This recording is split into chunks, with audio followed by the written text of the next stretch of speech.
엄마 아빠들이 궁금한 거 더 직설적으로 여쭤보면 네네. 성장 호르몬을 주면 조금 크기는 큽니까? 매일 광고하고 이렇게 가격도 안 알려주고 전화하면 알려줄게라고 하는 그 먹으면 키 큰다는 그 네, 각종 영양제들. 식품들, 영양제들 이거는 정리 좀 해주세요. 저는 저희 아이들한테 멀쩡한 의사들의 본격 재능 낭비 프로젝트 나는 의사다 시즌 4 보이는 라디오입니다. 라디오입니다. 따라해봤어요. 깜짝 놀랐어요. 세종 충남대병원 소아과의 김유미 교수님 오셨습니다. 어서 오세요. 안녕하세요. 네. 오늘 주제는 이제 아이들 키, 성장 장애 이런 얘기 해보려고 하는데. 아기가 태어나는 그 순간부터 엄마들의 그 관심은 키에 좀 집중되는 것 같아요. 그러니까 이게 그냥 키가 작으면 병원을 가야 되는 건지, 뭐 언제쯤 우리 아이 키 때문에 병원을 가야 되는 건지, 뭐 이런 것도 참 궁금하거든요. 실제로 저희가 이제 평가가 필요한 성장 장애, 이제 저신장을 갖다가 100명 중에 연령 성별 대비 3등 미만인 경우를 갖다가 저희가 이제 저신장 100명 중에 3명? 네, 300분의 수. 네. 그래도 4등이나 5등이나 10등인 아이의 부모들도 병원 갈 것 같은데요. 많이 오시죠? 네네네. 키가 넣어보면은 작지 않은데도 많이 내원하시는 경우가 아이의 그 생일이 10월, 11월, 12월인 경우.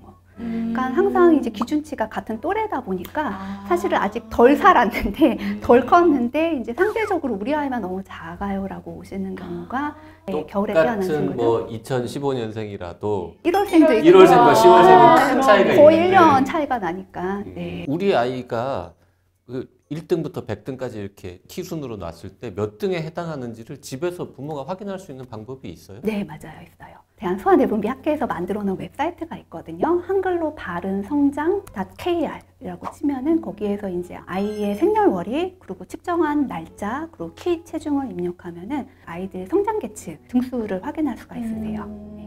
거기에서 예를 들어서 한 30등, 40등 정도 나왔다 그러면 병원 안 가도 되는 거죠? 그쵸? 네. 20등은 가볼까요? 근데 저희가 속도가 중요해요. 키의 속도가. 네, 그래서 저희가 항상 진료를 볼 때 지참하시기를 요청드리는 내용이 과거 성장 기록을 가져오라고 하거든요. 영유아 검진 한 번 재서 자료라던가. 20등이냐 30등이냐 또 중요하죠. 중요하지만 네, 그렇죠. 어떻게 따라가는 아이였는지가 중요한데 얘가 원래 뭐 50등이었는데 40등, 30등, 20등에 했다? 그럼 그건 평가가 이상해요. 필요한 거예요. 20등이었는데 30등, 40등, 50등으로 올라가서 그것도 이상한 거예요. 아, 그것도 이상한 네, 거예요? 뭔가 아이들과 맞지 않게 혼자 빨리 크기 시작하는 거거든요. 성조숙증을 그때 이제 확인해 봐야 돼요. 키가 뭐 크거나 작거나 이런 고민으로 오면 뭐 검사 같은 걸 하죠. 뭐 피도 뽑고 뭐 이런. 물론 진찰도 하고 또 아이의 이제 해당되는 부분에서 이제 내분비 평가를 같이 하게 되거든요. 그래서 뭐 호르몬 수치라던가 또 이제 성장 장애라고 하면은 이제 만성질환이라는 거는 아이가 증상을 막 호소하지 않으니까 시간이 길게 가버리는 거거든요. 또 간 수치나 콩팥 기능이나 소변 검사 이런 걸 같이 보게 되고요. 성장판이라고 하는 뼈나이를 통해서 아이의 실제 나이와 신체 나이가 어떤 차이를 갖고 있는가를 확인하게 되죠.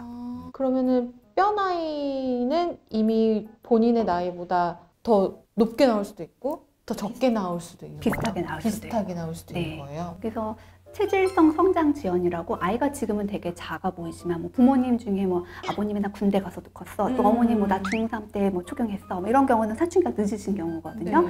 그런 경우는 사실 사춘기가 진입할 때까지는 아이는 계속 작아요. 그렇지만 남들보다 대부분 1년에서 2년 정도 급성장에 도입되는 시기가 뒤로 미뤄지기 때문에 그 구간 동안에 한 번 더 성장을 하거든요. 네. 우선 사춘기 때는 빨리 크는 게 맞는데 사춘기의 시점이 성별의 차이가 있고 개인의 차이가 있거든요. 또 급성장이 남자가 좀 더 좋거든요. 네. 여자들 평균 8cm 급성장 속도면 남자들은 10cm 정도 급성장 하거든요. 근데 그 급성장이 유효기간이 있어요. 하염없이 잘 크지 않거든요. 네. 한 평균 2년 정도 급성장하고 여자아이들은 이제 초경하고 이제 꺾이게 되고 남자아이들도 한 10cm 2년 바짝 크고 그다음 이제 꺾이게 되죠. 저신장이면 무조건 치료를 해야 되는 거예요? 우선은 이제 의학적 근거가 있는 대상들이 이제 치료의 대상이 되거든요. 네. 국내에서도 이제 의료급여라고 하는 의료보험으로 지원하는 거는 이거는 실제로 너무 이제 치료군과 치료하지 않는 군의 차이가 크기 때문에 치료가 정말 필요하다라고 판단해서 하는 게 6가지 저신장의 항목이 있어요. 다 키가 작아서 오지만 원인이 다 다르거든요. 키가 작아서 왔지만 거기에서 성장 호르몬이라고 하는 것이 부족한 경우, 결핍인 경우, 그거는 실제 점점 친구들 사이에서 밀리거든요. 속도를 유지하지 못해요. 급성장도 없겠죠. 그런 친구들은 뼈 나이도 어리거든요. 그래서 체질성 성장 지연으로 오해하는 경우가 많아요. 나중에 클 겁니다. 나중에 클 겁니다. 뭐 성장판 열려 있어 했는데 알고 보니 얘는 성장 호르몬 결핍증이어서. 그러면 얘는 사실은 치료를 들어갔었던 그 구간이 이제 좀 지나가게 된 거거든요. 그리고 그 외에 이제 작게 태어났었던 부당 경량하에서 10명 중 한두 명이 따라잡게 성장을 못해서 계속 3등 미만 저신장에 머물러 있거든요. 그런 경우들도 만 4세 때에도 키가 작으면은 의료보험 적용으로 성장호르몬 치료를 받아요. 그리고 나머지는 사실 이제 어떤 질환으로 인해서 오게 되는 건데 만성 신부전으로 뭐 투석을 받거나 하는 친구들도 성장 호르몬을 필요로 하거든요. 그 외에 뭐 터너 증후군, 뭐 프레더 윌리 증후군, 누난 증후군 이런 질환들은 이미 앞서서 치료군과 치료하지 않는 군에서의 키에 이득이 있다라고 하기 때문에 치료 대상으로 인정하고 또 국가에서도 그걸 지원을 해주는 거죠. 마지막에 사실은 승인은 받았지만 국가가 지원하지 않는 부분은 특발성 저신장이거든요. 어떤 병적인 이상을 찾지는 못했는데 그냥 작은 아이.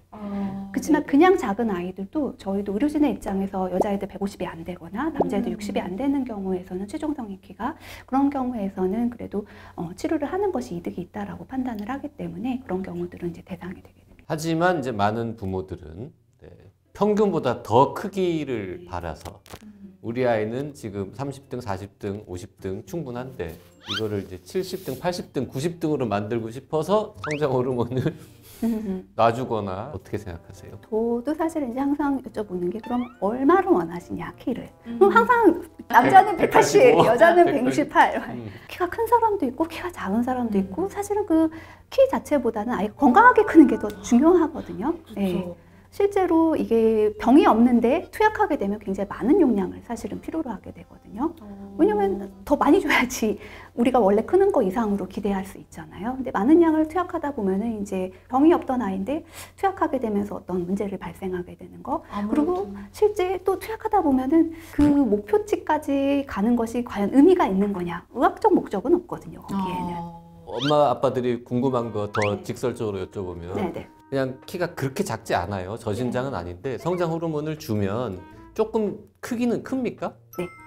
그건 돼요. 네. 근데 그거는 이제 기간, 또 치료에 대한 반응 이런 것들이 필요하죠. 사람마다 좀 다르긴 하지만 네네. 매일 광고하고 이렇게 가격도 안 알려주고 전화하면 알려줄게라고 하는 그 먹으면 키 큰다는 그 네, 각종 영양제. 식품들, 영양제들 이거는 어떻게 정리 좀 해주세요. 저는 어떠한 영양식품도 저희 아이들한테 사본 적이 없거든요. 그래서 사실 그게 정말 의미 있는 키의 성장이 있다면 저희가 네이처지나 유명 잡지에서 그걸 보고 제가 학생들한테 그걸 가르치고 있겠죠. 일단 내 아이한테 먹였겠죠. 비타민 D는 먹여요. 비타민 D. 네. 비타민 D도 굉장히 중요한 게 맞아요. 우리나라가 사계절이 뚜렷하기 때문에 겨울철 이때 햇빛 볼 일이 없잖아요. 뭐 다 칭칭 갖고 있는. 소아과에서 키 보는 선생님이 아이한테 먹인 유일한 게 비타민 비타민 D다. D다. 네. 뭐 이게 다른 증거가 필요하겠어요? 몰래 뭐 먹인 거 아니죠, 진짜로? 이 눈을 보세요. 이 눈으로 거짓말 하실 순 없어요. 마지막으로 뭔가 키가 더 크고 싶은 아이들, 청소년 혹은 부모님들한테 해주고 싶은 말씀 없으세요? 저희가 항상 매년 소아대분비학회에서 캠페인을 하거든요. 그래서 뭐 하하 스마일 건강 이렇게 해서 이야기하게 되는데 이제 뭐 하루 세끼 건강한 세끼 먹기 아이들이 이제 굉장히 뭐 음료수, 뭐 치킨 껍데기, 뭐 피자 도우 뭐 그런 음식들 오히려 성장 호르몬의 분비를 억제하는 경향이 있거든요. 과도한 당질의 섭취나 이런 것들도 그래서 그런 음식들보다는 이제 건강한 식품을 골라 먹는 거. 그리고 이제 아까 운동 하루 30분 이상 하는 거, 아이들 비타민 D 챙겨주시는 거, 핸드폰 보는 시간을 가능한 1시간 미만으로 오히려 활동하는 시간으로 활용해 주시면 좋을 것 같아요. 아이들은 키 크라고 비타민 D를 먹고 우리 같은 사람들은 이제 골다공증 예방을 위해서. 근데 소아청소년 시기가 이런 최대의 골밀도를 획득하는 시기거든요. 네. 100세 시대의 건강을 위해서는 비타민 D를 먹어라. 세종충남대병원 소아과의 김유미 교수님이었습니다. 고맙습니다. 감사합니다.